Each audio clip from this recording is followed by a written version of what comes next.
Bonjour, Adrien Millet, dans l'entreprise Nanotherre à Clermont-Ferrand. Nanotherre propose des solutions de mesure et d'analyse de qualité de l'air intérieur. Donc on travaille avec différentes ERP, donc par exemple des écoles, des collèges, des lycées, aussi des EHPAD. Stéphane Arton est le fondateur de l'entreprise. Il a une grande expérience en IoT, en technique, en gestion de projet, recherche et développement et innovation. Stéphane gère tout ce qui est technique dans l'entreprise et moi-même du coup au niveau développement de l'activité, en commerce, relations clients, mise en avant des produits et conseils. Voilà, nos deux profils se complètent.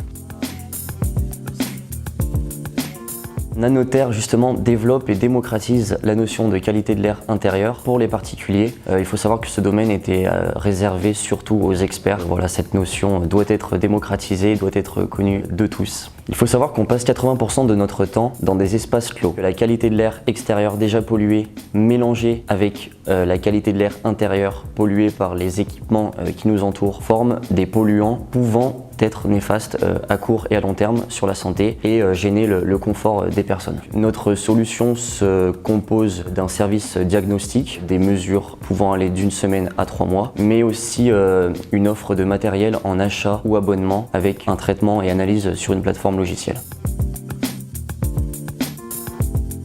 À ce jour, nos plus gros succès sont la sollicitation d'une entreprise, donc APCR, concernant le service de diagnostic de qualité de l'air intérieur et la certification BREEAM pour l'environnement, mais aussi les premiers objectifs concernant la conception du capteur autonome en énergie sont très concluants et la phase de développement peut commencer. À ce stade de l'activité, nous avons 3 gros challenges. Le premier challenge, c'est le développement de l'activité, donc pour forcément pérenniser l'entreprise. Le second challenge est au niveau du développement des offres pour particuliers et professionnels. Et le dernier challenge, je pense que c'est au niveau de la conception, donc des capteurs éco-conçus. Les premières phases de développement sont en cours. Il faut maintenant lancer donc du coup l'industrialisation et la commercialisation des capteurs. On va pas solliciter de distributeurs pour le moment, on verra par le futur. Mais pour l'instant, ça sera simplement sur notre site internet, notre e-commerce. Voilà.